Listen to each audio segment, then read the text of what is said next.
What a day, اور کیا شاندار مناظر ہیں، اور ہر پاکستانی کا، ہر مسلمان کا، ہر امن پسند دنیا کا جہاں بھی رہتا ہو اس کے لیے بہت اچھے، بہت خوشکن مناظر ہے یہ۔ اب ظاہر ہے ساتھ ساتھ اس ایشو کی کمپلیکسٹی بھی بہت زیادہ ہے، لیکن آپ اپنے طور پر کتنا زیادہ پر امید ہیں کہ انشاءاللہ ہم آج دن کے اختتام پر یا کل یا جب بھی، ظاہر ہم اس کو اوور سمپلیفائی نہیں کرتے، اس کے اندر بہت ساری اور جہتیں ہیں سب کی، کہ اس سب میں سے ایک مستقل امن کی بنیاد پھوٹے گی، اور اس آج کے دن جن مذاکرات کا آغاز ہونے جا رہا ہے اسلام آباد میں اس سے؟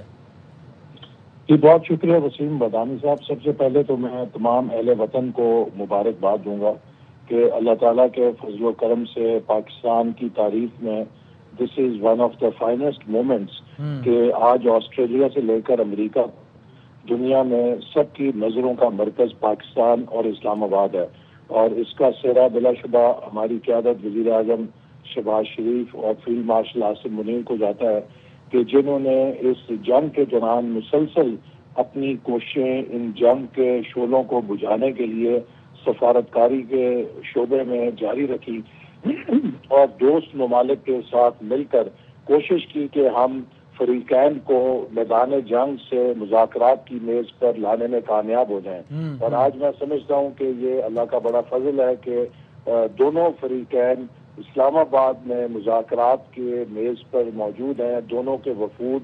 اسلام آباد آ چکے ہیں، اور اب یہ جنگ صرف امریکہ اور ایران کی نہیں رہی بلکہ اس میں 193 ممالک بھی فریق بن چکے ہیں، چونکہ اس جنگ کے نتیجے میں جو ڈسرپشنز ہوئی ہیں، چاہے وہ تیل کی سپلائی چین ہے، چاہے وہ پیٹروکیمیکل پروڈکٹس کی، فرٹیلائزر کی، یا جو بھی ڈسرپشنز ہیں جو انہوں نے کیپٹل مارکیٹس کو متاثر کیا، اس سے پوری دنیا متاثر ہوئی ہے۔ اور اگر خدا نخواستہ یہ جنگ جاری رہتی ہے تو اس بات کا خدشہ ہے کہ کروڑوں افراد دنیا میں خط غربت سے نیچے چلے جائیں گے، چونکہ اس سے بدترین افراط زر پیدا ہوگی جو تمام ممالک کے لیے یکساں مہلک ہوگی ان کی معیشتوں کے لیے۔ تو اس لیے یہ اب ایک بہت ہائی سٹیک مومنٹ ہے، اور میں امید رکھتا ہوں کہ دونوں فریق اس بوجھ کو محسوس کر رہے ہیں کہ اس تنازع کا ایک پرامن پائیدار حل تلاش کرنا صرف ان دونوں کے مفاد میں نہیں ہے بلکہ پوری دنیا کے امن کے لیے، اس خطے کے امن اور سلامتی اور استحکام کے لیے بھی بہت ضروری ہے، اور پاکستان اس کے لیے اپنی بھرپور مخلصانہ کوشش کر رہا ہے۔ جیسا کہ آپ نے کہا کہ دونوں فریقین کی پوزیشن ایک بہت میکسیملسٹ ہے، لیکن ہم کوشش کریں گے کہ اس کے درمیان ایک ایسا راستہ نکالا جائے کہ جو دونوں فریقین کے لیے قابل قبول ہو اور جس سے ہم اس تنازع کو پرامن طریقے سے حل کرنے میں کامیاب ہوں۔ اگر اس ایک نشست میں اس کا مستقل حل نکلتا ہے یہ بہت بڑی کامیابی ہوگی، لیکن میرے نزدیک اگر ان مذاکرات کے نتیجے میں فریقین سیز فائر کو پرولونگ کر کے ایک اور مذاکرات کے دور پر بھی آمادہ ہوتے ہیں تو وہ بھی بڑی کامیابی ہوگی، کیونکہ اس قسم کے ماحول میں جہاں اتنے ہائی ٹینشن اور جذبات ہوں، کچھ کولنگ پیریڈ بھی درکار ہوتا ہے جس میں کہ آپ معاملات کو آسانی سے پھر حل کر سکتے ہیں۔ تو ہماری دعا یہی ہے کہ یہی مذاکرات فیصلہ کن ہوں، لیکن اگر آج یہ کوئی فیصلہ کن نتیجے پہ نہیں پہنچتے اور مذاکرات جاری رکھنے کا بھی فیصلہ کر کے سیز فائر ایکسٹینڈ کرتے ہیں تو یہ بھی فی الوقت ایک بڑی کامیابی ہوگی۔ ہم بہت پر امید ہیں اور ہم سب دعا بھی کر رہے ہیں، چونکہ اس مذاکرات کی ناکامی کی قیمت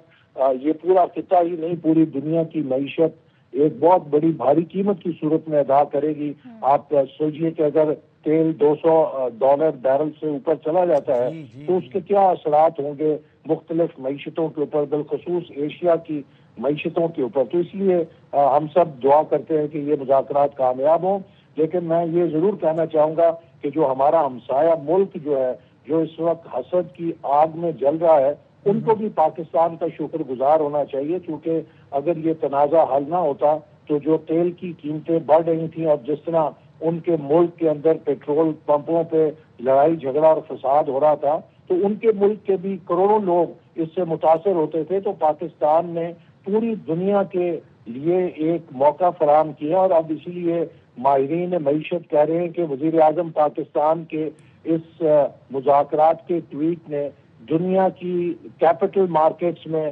$3 ٹریلین زیادہ ویلیو ایڈ کی ہے. تو یہ بھی اللہ تعالیٰ کا کرم ہے کہ پاکستان کے وزیر اعظم کے ٹویٹ پہ دنیا کی عالمی منڈیوں میں اور مارکیٹس میں $3 ٹریلین کی ویلیو ایڈیشن ہو جائے. ورنہ تو ہم یہ دیکھتے تھے احسن صاحب کہ ڈونلڈ ٹرمپ کے ٹویٹ جو ہیں وہ اس طریقے سے عالمی منڈی پہ یا سٹاک مارکیٹس پر اثر انداز ہوتے تھے. وزیر اعظم شہباز شریف کی ٹویٹ وہ بڑا کام کر گئی اور اس میں جو لیبنن کا ورڈ بھی انہوں نے ملک کا ایڈ کیا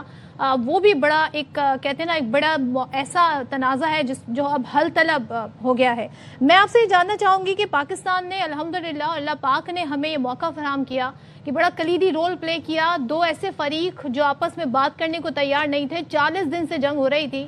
جنگ بندی کو تیار نہیں تھے, ان کو ایک ٹیبل پر بٹھا دیا.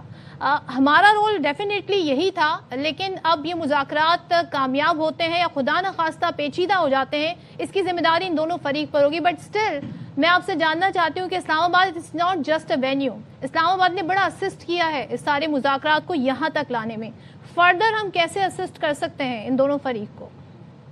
دیکھیے, سب سے بڑی بات تو یہی ہے کہ پاکستان دو ایسے متعارف فریقین کو جو میدان جنگ میں تھے اور ایک دوسرے کے خلاف سربراہ تھے, انہیں میدان جنگ سے نکال کر مذاکرات کی میز پر اسلام آباد میں لا کر بٹھا دیا ہے. یہ بذات خود ایک بڑی کامیابی ہے, اور پاکستان اب تک جو ان فریقین کو یہاں تک لانے میں ایک مثبت اور بڑی مخلصانہ کوشش کرتا رہا ہے, اسی طرح ہم یہ کوشش جاری رکھیں گے کہ دونوں کے درمیان کوئی ایسا باہمی اتفاق رائے پیدا ہو جس سے دنیا کے امن کے لیے اور اس خطے کے امن کے لیے کوئی مثبت ڈیولپمنٹ ہو سکے. تو ہمیں دعا کرنی چاہیے, اور ہم سب پر امید ہے کہ یہ بہت تاریخی مومنٹس ہیں جن کو ہم وٹنس کر رہے ہیں, اور انشاءاللہ تعالیٰ اگر اللہ تعالیٰ ہمیں کامیابی دیتے ہیں تو یہ ایک بہت بڑی تاریخ ہوگی جو رقم ہوگی. اور میں یہ ضرور کہنا چاہوں گا کہ دیکھیے, پچھلے ابھی کچھ عرصہ پہلے اسی طرح جو ہماری حکومت اور عسکری قیادت اور سیاسی قیادت کا جو ایک مکمل ہم آہنگی ہے فیلڈ مارشل عاصم منیر کا اور جناب وزیر اعظم شہباز شریف کا کردار ہے, اس نے مارکے حق میں پاکستان کو ایک ایسی کامیابی دی تھی کہ جس نے پاکستان کا پرچم پوری دنیا میں بلند کیا تھا. اور اب پھر یہ وہی ٹیم ورک ہے یہ جس کے نتیجہ ہے کہ ہم دنیا کے سامنے سرخرو ہو رہے ہیں. اس کا جو لیسن ہے, جو اس کا سبق ہے, وہ یہی ہے کہ اگر ہم اتفاق کے ساتھ, یکجہتی کے ساتھ اور خود پر یقین کے ساتھ آگے بڑھیں تو ہر مشکل آسان ہو سکتی ہے اور ہر کامیابی پاکستان کی دسترس میں ہے. جی ایسے صاحب, یہ بالکل آپ کی بات ٹھیک ہے. ظاہر ہے کہ یہ ہم نے بہت زبردست ہم آہنگی دیکھی اور اس کے نتائج دیکھے الحمدللہ, سفارتی سطح پہ, عسکری سطح پہ, ہر حوالے سے. اور آپ کا ظاہر ہے ایک بڑا زبردست آپ کا معیشت کے حوالے سے بیک گراؤنڈ ہے, تو آپ تھوڑا یہ سمجھائیے گا کہ اب اگر یہ صورتحال بہتری کی طرف جاتی ہے, جو کہ جاتی بھی لگ رہی ہے, تو اس کا یعنی یکدم جو معیشتوں پر جو برا اثر آیا تھا, یعنی قریباً کوئی 200 ملین پلس بیرل تو صرف آئل کا, جس کی مالیت کم سے کم $25 بلین صرف تیل کی مد میں جو متاثر ہوا, باقی جو سارے ایکسپینس ہیں ایران کا انفراسٹرکچر ہی وہ سب تو اپنی جگہ, لیکن آپ نے ہرمز کی بندش جہاں روزانہ 140 جہاز گزرتا ہے, وہاں سے اوسطاً 5 جہاز گزر رہا تھا. اب اگر یہ چیزیں بہتری کی طرف جاتی ہیں تو اس ایک ایونٹ کی وجہ سے جو معیشت میں عالمی اور پاکستان کی منفی اثر آیا تھا, وہ یکدم چیزیں بہتری کی طرف جائیں گی یا نہیں؟ وہ یہ خراب تو چیزیں 30-40 دن میں ہوئی تھی, بہتر ہونے میں شاید اس سے زیادہ وقت لگے.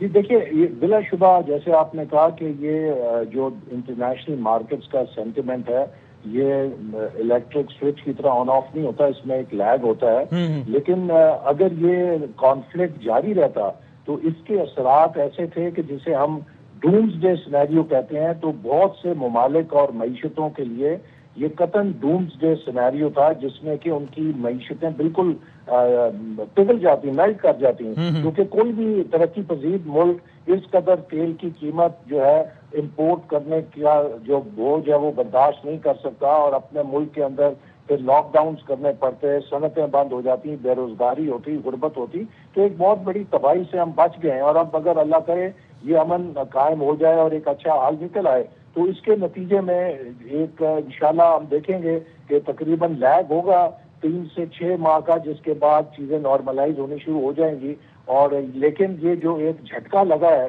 ہمیں اس جھٹکے سے بھی کئی ارب ڈالر کا نقصان ہوا ہے. ہمیں نہیں، پوری دنیا کی معیشت کو ہوا ہے، اور ہمیں اسے کیچ اپ کرنے کے لیے آنے والے سالوں میں اور مہینوں میں یقیناً اپنی ترقی کی رفتار کو تیز کرنا پڑے گا تاکہ ہم اس کے اثرات سے نکل سکیں. اور اللہ کرے کہ امن دیر پاؤ، تاکہ خدا نہ خواستہ یہ نہ ہو کہ چیزیں ٹریک پر آئیں اور پھر جو ہے وہ اس کے بعد معاملہ خراب ہو جائیں. چونکہ ظاہر ہے ناظرین، تمام تر دفاعی ماہرین، جو معاشی ماہرین ہیں، ان سے بات کر کے نتیجہ سمجھ میں آتا ہے کہ یہ بظاہر ایونٹ ایک دن، ایک ہفتے یا ایک مہینے کا ہوتا ہے، اس پہ جو جھٹکے لگ جاتے ہیں معیشت کو، یہ سے پھر سنبھلتے بہت وقت لگ جاتا ہے. پھر وہ ایک دن، ایک ہفتہ، ایک مہینہ نہیں لگتا سنبھلنے میں.